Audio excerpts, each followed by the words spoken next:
Hi friends, day 4కి స్వాగతం. ఈరోజు నాతో పాటు రండి, ఒక స్పెషల్ ప్లేస్కి తీసుకువెళ్తా. ఫస్ట్గా మెడిటేషన్ సిట్టింగ్లో కూర్చున్నాను.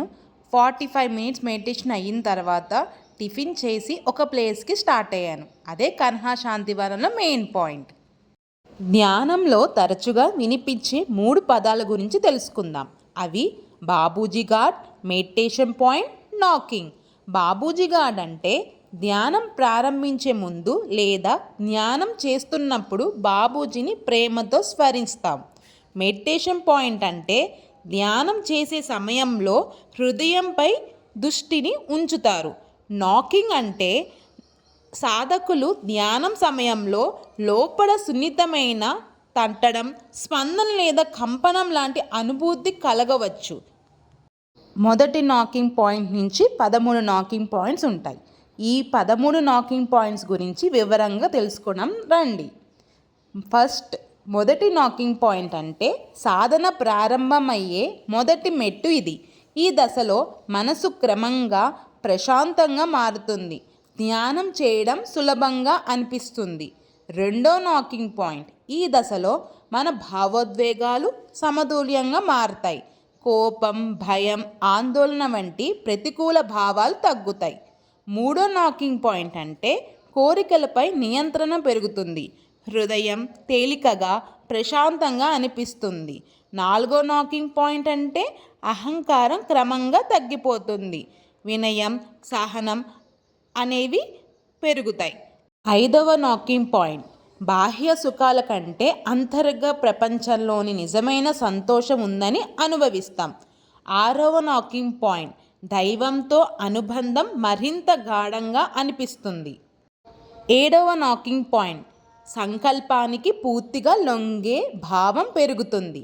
ఎనిమిదో నాకింగ్ పాయింట్, ప్రేమ, కరుణ, దయ వంటి దైవిక గుణాలు వికసిస్తాయి.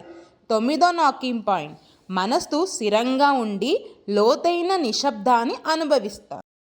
10వ నాకింగ్ పాయింట్, నేను అనే భావం క్రమంగా కరిగిపోతుంది. దైవ చింతనమే ప్రధానంగా అనిపిస్తుంది. 12వ నాకింగ్ పాయింట్, సంపూర్ణ సమర్పణ స్థితి కలుగుతుంది. హృదయం దైవం ప్రేమతో నిండిపోతుంది.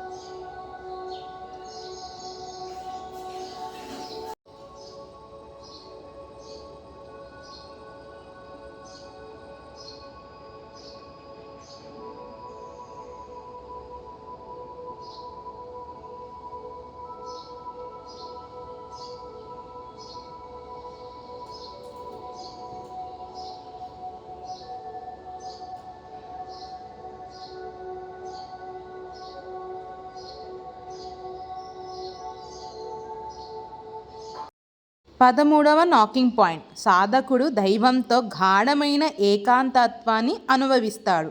ఇవి మొదటి నుంచి 13వ నాకింగ్ పాయింట్స్. ఈ విధంగా మొదటి నాట్ నుంచి 13వ నాట్ వరకు సాధకుడు తన అంతరంగాన్ని పవిత్రంగా చేసుకుంటూ ఒక్కో మెట్టుని ఎదుగుతాడు. చివరికి నేను అనే భావాన్ని దాటి దైవ చైతన్యంలో లీనమైన స్థితికి చేరుకుంటాడు.